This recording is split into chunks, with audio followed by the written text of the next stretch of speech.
Rupert Kytely counted £6 onto the table in his solicitor's front room, pushed the coins across the green baize with one finger, and told his cousin that she was now a woman of property.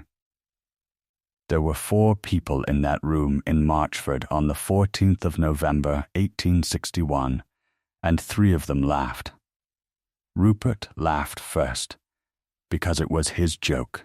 His wife Lavinia laughed second, a little behind him, the way she did everything. Mr. Grantley Poole, who had drawn the conveyance and would be paid for it whatever it did to anybody, laughed third and briefly, into his cuff, the way a man laughs when the client is watching. Verity Kytely did not laugh.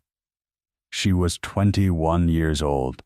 She had buried her father 6 weeks earlier, and she had come into that room with everything she still owned, rolled in a canvas bedroll, 2 gowns, a shawl that had been her mother's, a tuning hammer, and a steel tuning fork in a leather case. She looked at the 6 coins for a moment. Then she picked them up, one at a time, and put them back down in a neat stack, and asked Mr. Poole to read the schedule again. Poole, read it again. Hollowmere Court, in the parish of Nether Wickham, in the county of Salop, together with the stable court, the ruined conservatory, the dry bed of the mere, and 11 acres of park, conveyed by Rupert Kytely, gentleman, to Verity Kytely, spinster, in consideration of the sum of £6. Then he read the rest of it, which was the part the coins were for.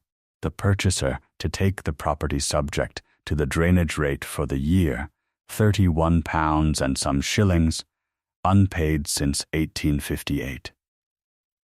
The purchaser to take the property subject to the parish notice served in September, which called the court a dangerous structure and required the roof to be made safe or the house to be pulled down within 12 months. The purchaser to indemnify the vendor against all claims arising. That was the joke. Rupert was not giving his cousin a house.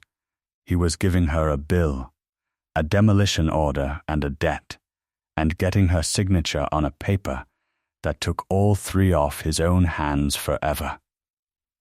£6, he said, and a roof over your head. That is more than your father left you, and considerably more than I am obliged to do. Verity signed. She signed in a clear round hand, because her father had paid for that hand, and she asked Mr. Poole for a receipt. The receipt is still in the strong box at Marchford. Received of Miss Verity Kytely, the sum of £6, being the whole consideration for Hollowmere Court and the lands thereto belonging. It is the single most expensive piece of paper any Kytely ever signed, and Rupert signed it himself in a good mood at the bottom. Her father had been Thomas Kytely of Kytely Grange, and he had been a gentleman of a sort the county could never quite place. He kept 400 acres. He kept them badly, and he spent the money he should have spent on drainage on organs. Not the playing of them, the building of them. Thomas Kytely could not play a hymn through without stumbling, but he could take the front off a chamber organ and tell you within a week when the leather had been renewed, and he was on terms with every organ builder between Shrewsbury and Hereford. Twice a year he went round the county churches with a bag of tools and tuned them for nothing, because the parishes could not pay and he could not bear the sound of a flattened fifth. He took his motherless girl with him from the age of 6. That is the whole of Verity Kytely's education, and it explains everything that happened afterwards. She grew up inside buildings, in the parts of buildings nobody else goes into, up ladders behind organ cases, in the roof space over a chancel, in the bellows chamber, under a west gallery. She learned to tune by ear before she learned to write.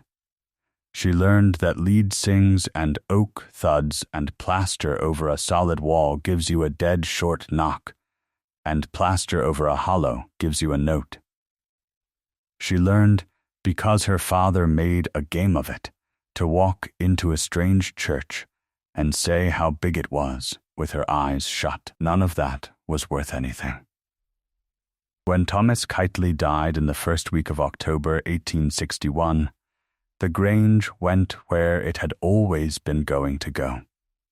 It was entailed in the male line under a settlement made in 1798, and the only male Kytely left was Rupert, the son of Thomas's younger brother, 34 years old, in trade in Birmingham, with a wife who wanted a park.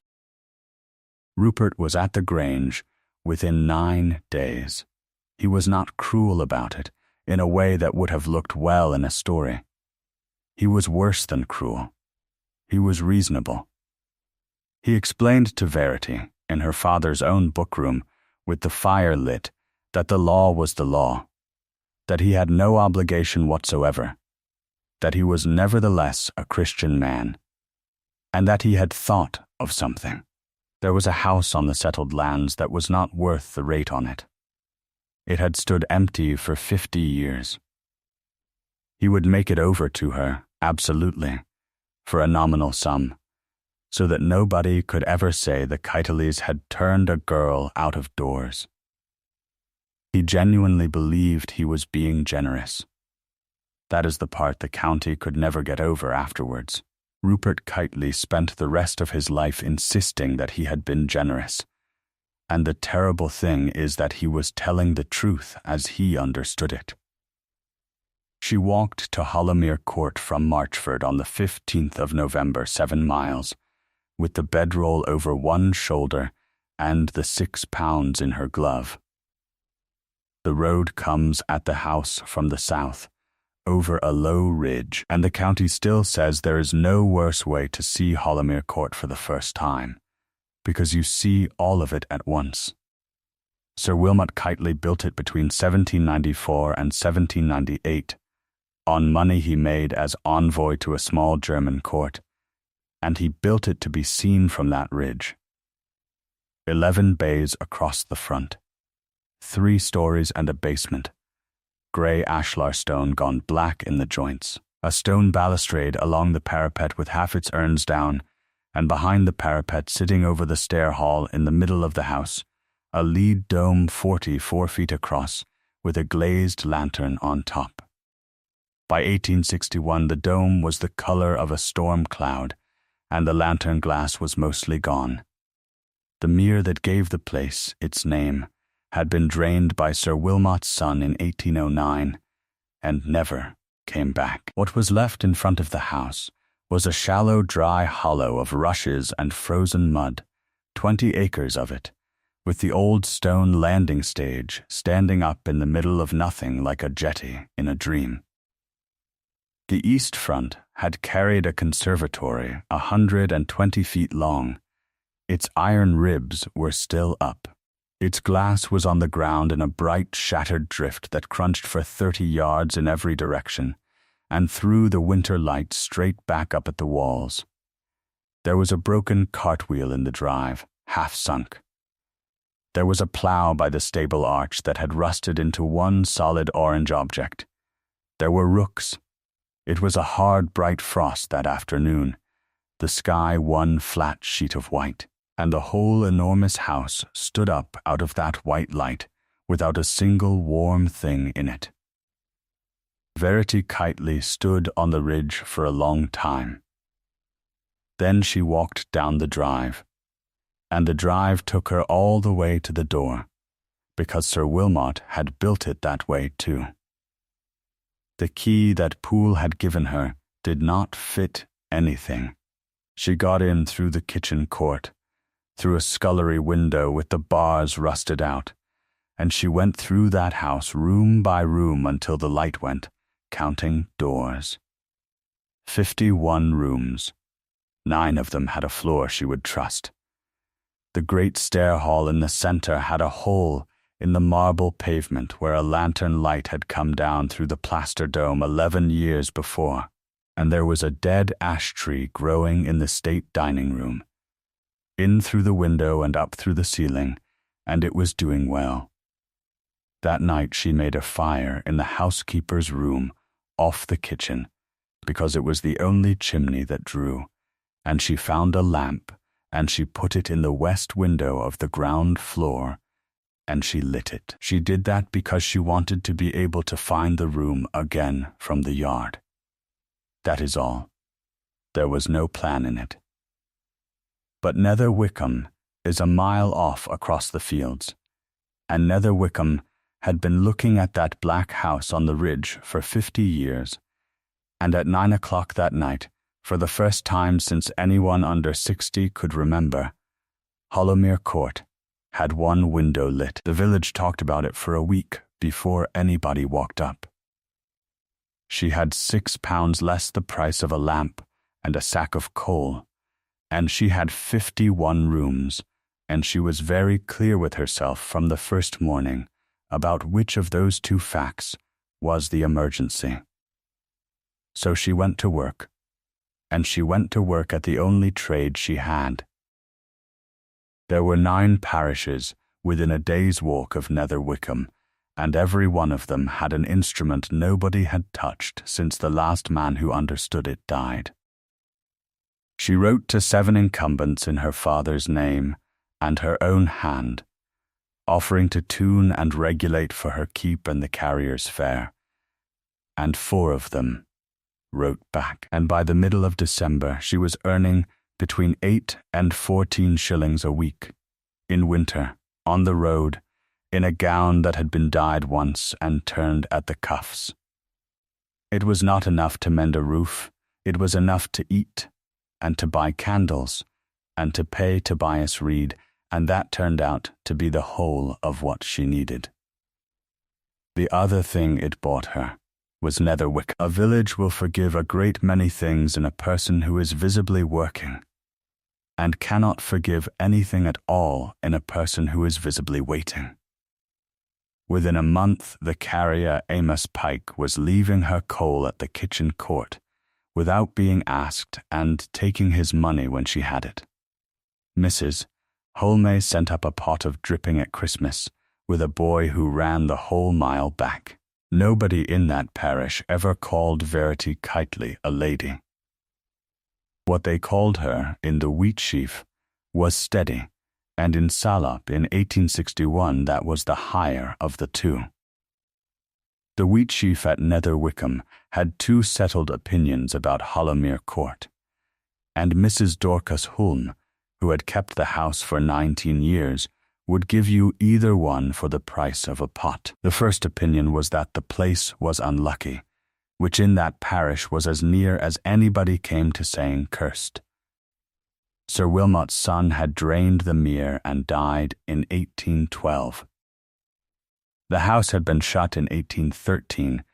Nobody had lived in it since. 2 men had been killed taking lead off the roof in 1834, and after that, even the thieves left it alone. Lucky houses do not stand empty for 50 years, within sight of a village that has no work. The second opinion was the silver. Everyone in Nether Wickham knew about the Kytely plate, in the way villages know things, completely, confidently, and wrong in every particular. Sir Wilmot had come home from Germany with a service of silver so grand that the prince had asked to borrow it. There were 400 pieces of it. There was a wine cistern you could have bathed a spaniel in, and it had gone somewhere between 1809 and 1813, and the story in the wheat sheaf was that it had been shipped abroad and sold to pay for the drainage of the mere, which had ruined the family and served them right. The Kytleys themselves believed a politer version of the same thing. Verity had grown up with it. There had been plate. Her great-grandfather had sold it in the bad years. There were no papers, because gentlemen did not keep receipts for their own disgrace. Her father used to say it with a shrug. as a thing that had happened to somebody else's money. The person who came up the drive in the last week of November was not from the wheat sheaf. He came from the almshouse row behind the church, and he was 79 years old, and he had walked the mile in a frost with a stick. His name was Nathaniel Crewe. His father had been under butler at Hollowmere Court until the house was shut, and Nathaniel had been a boy in the plate room, and what he had come to say was that he had a book he had no right to. He put it on the kitchen table. It was vellum, foolscap size, bound in calf gone hard as wood, and on the front it said plate, Hollowmere, and under that, in a different hand, 1798. The plate book of a great house is not a romantic object. It is an inventory, kept by the butler, checked twice a year against the pieces, signed at every check by the steward. Every article has a number, a weight in troy ounces, a maker's mark, and a line for remarks. It is the dullest document a house produces, and it is the only one that never lies, because a butler who lies in it goes to prison. There were 412 entries. Verity read that book for 2 days. A wine cistern of 1,180 ounces, 2 ewers, 12 candlesticks and 4 candelabra of 7 lights, 24 salvers, 4 soup tureens with the Kytely arms and the arms of the German court quartered on the covers, 68 plates, gilt it went on, in a dead man's careful hand, and at every half year for 13 years there was a line in a second hand, checked, all present, and a signature. The last check was written on the 3rd of April 1811. After it there was one more line, and it was not a check. It was a remark in the butler's hand, and it said, "This day the whole of the above laid up in the house by direction of Sir Charles, the plate room being wanted. Cases sealed, no article sold nor pledged, then nothing. No entry for 1812, no entry for anything." Nathaniel Crewe said his father had never spoken about that line except once, at the end of his life. And what he had said was that they had carried the cases up, not down. Up is a strange direction for silver. Silver goes down. It goes to a strong room in a basement with a barred window and a door faced in iron, because silver is heavy, and thieves come in at the top. Verity Kytely had spent her childhood in the roofs of buildings, and she knew exactly what up meant. And she also knew that a house cannot hide 412 pieces of plate in an attic, because attics are the first place anybody looks, and Hollowmere Court's attics had been stripped by lead thieves in 1834. So she went and stood in the stair hall and looked up at the inside of the dome, and she did what her father had taught her to do in a strange building. She listened to it. The stair hall at Hollowmere Court is a stone cylinder 60 feet high with a plaster dome over it, and it is one of the finest rooms in the county, and in 1861 it was a wreck with a hole in its floor. Verity swept a space clear, stood in the middle of it, and clapped once. Then she frowned and clapped again. A round room under a smooth dome does a particular thing with a hand clap. It gives it back to you as one soft note, from directly overhead, and it holds it for about a second and a half. Every dome she had ever stood under had done it.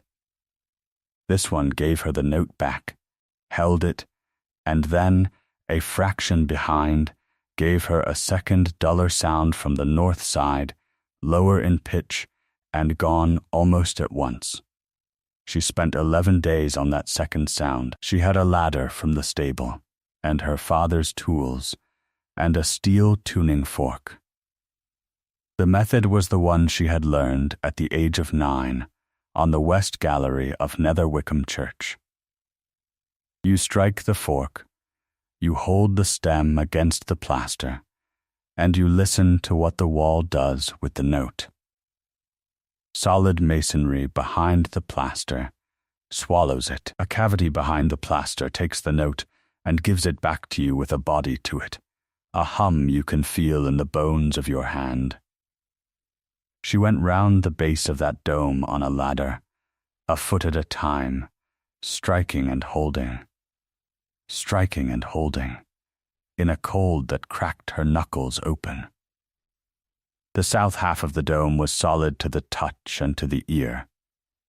The north half hummed. Then she did the thing that made the whole case afterwards, and she did it because she was Thomas Kytely's girl, and not because she had any idea what it was worth.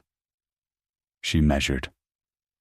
She measured the outside of the lead dome from the parapet walk, by pacing the leads and by dropping a plumb line 44 feet across at the base, and the top of the lantern floor 31 feet above the parapet. Then she measured the inside, from the stair hall floor, with a knotted line and a candle. The plaster dome rose to 22 feet above the cornice, and it was 34 feet across. A dome that is 34 feet wide on the inside cannot be 44 feet wide on the outside unless there is 5 feet of something all the way round it. And a dome that stops at 22 feet inside cannot have a floor at 31 feet outside unless there is 9 feet of nothing in between. Sir Wilmot had not built one dome. He had built two, a lead outer shell on timber ribs for the ridge to look at, and a plaster inner shell hung underneath it for the stair hall. Between them, all the way round, sitting on the timber ribs at the haunch, there was a curved room shaped like the inside of a bell. It had been there since 1798. It was dry as a bone because the lead kept the weather out, and there was no way into it at all because the neck of the lantern had been plastered flush in April 1811. Verity Kytely walked to Nether Wickham the next morning and knocked on the door of Tobias Reed, who was a plumber and lead worker and the only man in 3 parishes who could cut into a lead roof and close it again. She told him she would pay him 4 shillings a day, and she would pay him out of £6, and when the £6 ran out, she would owe him. Reed looked at her boots, which had been resoled with harness leather, and came anyway. It took them 2 days to get up. The stair to the lantern had gone. They went by ladders up the outside of the drum, in a wind, with Reed's boy holding the foot and Reed swearing steadily about the state of the flashings. The lantern floor was sound. In the middle of it was the neck that had once let light down into the stair hall, and it had been closed with laths and 2 coats of lime plaster, and painted, and left. Reed put a bolster chisel through it at 11 in the morning on the 9th of December, 1861, and the plaster came away in a slab, and the air that came up out of the hole was still and cold and smelled of tar. Verity went down on a rope with a lamp, because she weighed 9 stone and Reed weighed 14. She was in the void for 40 minutes before she said anything at all, and Tobias Reed said afterwards that the worst 3/4 of an hour of his life was lying on the lantern floor, listening to a lamp move about under a dome and hearing nothing come back up. What was down there was a curved timber deck, laid on the ribs, running all the way round the inner dome like a gallery.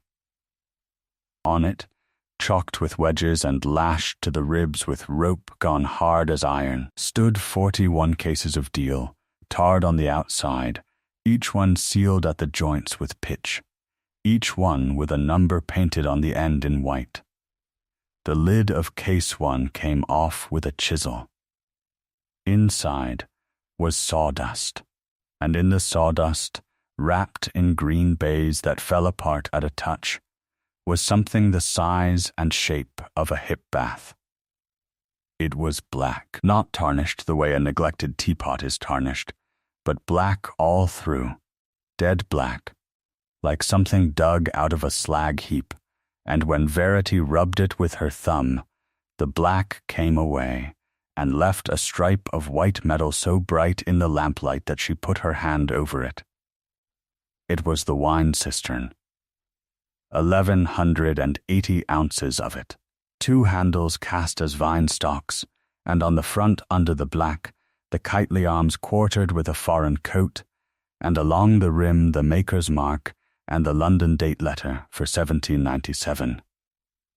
It took them until the 22nd of December to get everything down, on a whip and a cradle reed rigged from the lantern, and it took Verity another 9 days to check it against the book. 412 entries, 412 pieces. Nothing missing, nothing sold, nothing pledged. The parish knew by the new year, because you cannot lower 41 tarred cases off a roof in front of a village and call it a private matter, and Rupert Kytely knew by the 6th of January, because Mr. Grantley Poole had a clerk with a cousin in Nether Wickham. Rupert came on the 8th, in a hired chaise with Lavinia, and he was not reasonable any more. He stood in the housekeeper's room, which was the only warm room in 51, and he looked at 4 soup tureens standing on a scrubbed table with their arms half rubbed clear, and the colour went out of his face and something else came into it. What he said, and there were 3 witnesses, was, "That is Kytely plate." "It is," said Verity. "It is family plate. It is not part of a house. You bought a house." "I bought Hollowmere Court," she said, "and everything in it, and you signed the receipt." Poole's letter reached her on the 14th. It was 4 pages long, and it made 3 arguments, which is always too many. It said that the plate had been left in the court by inadvertence, and had never been intended to pass. It said that the plate was a chattel, and that chattels do not pass with a conveyance of land. And it said that if Miss Kytely did not deliver up the whole of the said plate within 14 days, proceedings would be commenced against her for its recovery. Verity Kytely took that letter, and the plate book, and a copy of her conveyance, and she walked the 7 miles into Marchford in a January thaw to see Mr. Josiah Brill, who was old, deaf on one side, and had acted for her father for 30 years without ever once being paid on time. Brill read the letter. Then he read the conveyance. Then he asked for the 1798 settlement, and that was the moment, though nobody in the room knew it yet, when Rupert Kytely lost everything he had. The settlement of 1798 was the deed that had governed the Kytely lands for 63 years. It was the deed that had given Rupert the Grange. It ran to 41 skins of parchment, and Brill had a certified copy of it in his own strong room, because he had been the family's man since 1831.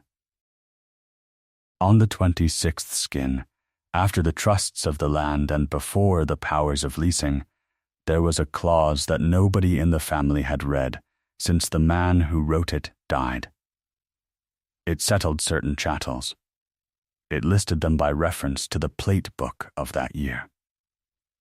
And it directed that the whole of the plate should be held by the trustees as heirlooms, annexed to Hollowmere Court, to go, pass and devolve with that mansion house and the lands thereto belonging, to the person for the time being entitled to the same, and it provided that no article should be sold, exchanged, or severed except by deed executed by the tenant in tail with the consent in writing of both trustees, enrolled with the settlement.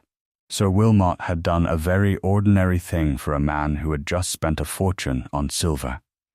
He had nailed the silver to the house so that his descendants could not drink it.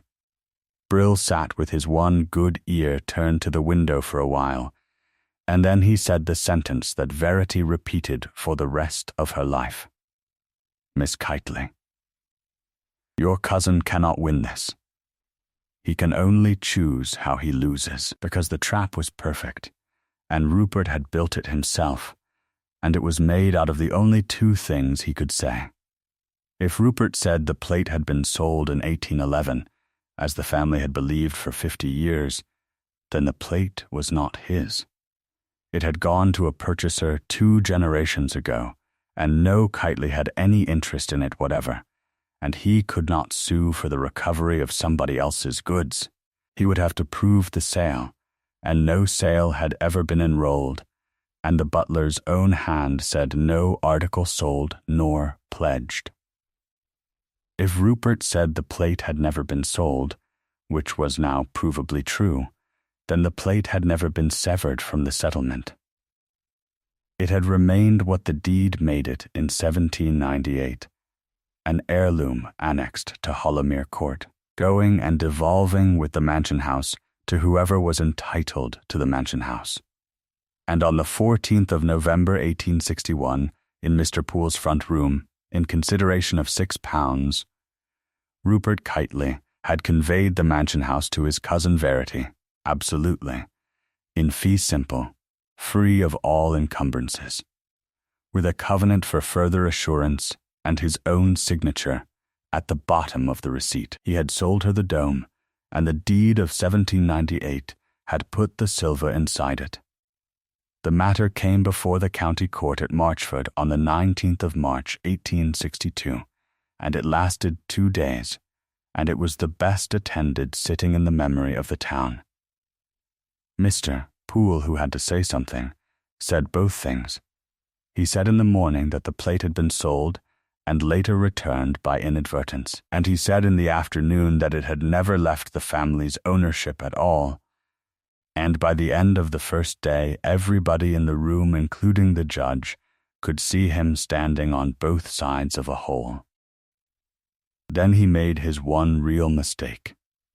To show that the plate had never passed out of the Kytely family, he put in evidence a letter of 1811 from Sir Charles Kytely to his agent, which Rupert had found at the Grange, and which said that the plate was to be laid up in the house sooner than sold, since the settlement forbade a sale, and that this was to be kept close, as the family's credit depended on it being thought otherwise.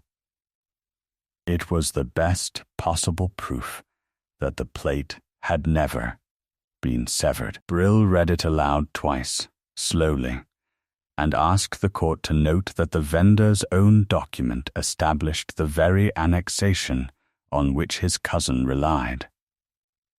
Rupert was called, and he did himself no good at all, because he was asked one question he had never thought about and could not answer well. Brill asked him whether, in the whole of the 6 weeks between his taking the Grange and his conveying the court, he had ever been inside Hollowmere Court. Rupert said that he had driven past it. Brill asked whether he had gone up onto the leads. Rupert said that a gentleman does not go up onto the leads.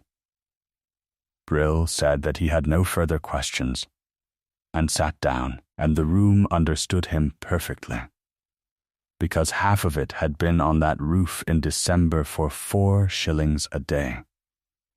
Judgment for the defendant, with costs. The plate, being heirlooms annexed by the settlement of 1798 to Hollowmere Court, passed with the conveyance of that mansion house to Miss Verity Kytely, and the plaintiff was the author of his own loss. Mr. Elias Sundow came down from London in May to value it, and he stayed 11 days, and he wrote at the end of his report that he had not seen a service of this date and quality still complete and still with its book in 26 years of practice, and that the completeness was worth more than the metal. His valuation was £31,000. The melt value of 412 pieces of silver and silver gilt was a fraction of that. The rest was the maker, the date, the arms, the German provenance, and above all the plate book with 412 entries and a butler's signature at every check for 13 years, which meant that not one article in that service could ever be questioned by anybody. Verity sold 40 pieces at the rooms in King Street in the July, mostly the plainest of the salvers and the gilt plates, and they made £9,400. She never sold another piece as long as she lived. The £9,400 went into the house, and it went in the right order, because she had spent 3 months up ladders and knew exactly what was wrong with it. Tobias Reed releaded the dome first, and was paid, and took on 4 men from Nether Wickham to do it. The parapet came down and went back up with its urns. The ash tree came out of the state dining room, and the room went back together. The conservatory ribs were glazed again with the money from 12 gilt plates, and the drainage rate was paid, and the parish notice calling Hollowmere Court a dangerous structure was formally discharged in the October, which is the only entry in the Nether Wickham vestry book anybody ever laughs at. 22 men out of Nether Wickham worked at Hollowmere Court in the summer of 1862, which was 22 more than had worked there since 1813, and the Wheatsheaf changed its first settled opinion about the place without ever admitting it had held one. She did not restore the mere. She had the hollow drained properly and under-drained and put down to grass, and it carried 90 head of cattle by 1866, and it paid for itself in 4 years, which her great-grandfather's drainage never had. Nathaniel Crewe was given the plate room, a coat, and £11 a year, and he checked the book twice a year against the pieces, and signed it in a hand that shook, checked, all present, until he died in 1869. His signature is in that book 17 times. It is the same column his father signed in 1811. Rupert Kytely paid his own costs and Verity's, which came to something over £1,400, and he sold 2 farms to do it, and the county was not kind. It was not kind in the specific way counties are. Nobody said anything to his face. He simply found over about 2 years that he was asked to nothing. He came to Hollowmere Court once more in the February of 1864 on a hard, bright frost, up the road from the south over the ridge, because there is no other way to come. What he saw from the ridge was the same enormous house he had described to Poole as a liability, with a new lead dome the colour of pewter and every urn on the parapet, and the conservatory 120 feet of clean glass throwing the light back, and 100 head of cattle in the hollow where the mere had been, and 41 windows lit. He had timed it badly, or, well, depending on how you look at it. It was the night of the audit dinner, when the tenants came up to the house, and Verity Kytely lit the whole front of Hollowmere Court for it once a year, every year, for the rest of her life, and the reason she gave was that she had spent 1 winter in that house with 1 lamp in 1 window, and she had promised herself she would never do it again.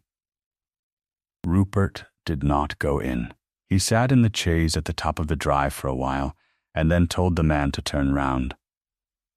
She lived at Hollowmere Court for 51 years, and died there in 1912, unmarried, at the age of 72, and she left the court and the plate together, tied by the same clause of 1798 that had brought them to her. because she took some trouble to make sure that clause was never touched. The plate book is still with the service. The last entry in Verity Kytely's own hand is dated the 3rd of April 1911, exactly 100 years after the line that hid it, and it says, "Checked all present, 412, there is one more thing." And it is the thing the guides tell people now. If you stand under the dome in the stair hall at Hollowmere Court and clap your hands once, you get the note back from directly overhead, and you hold it for a second and a half, and there is no second sound.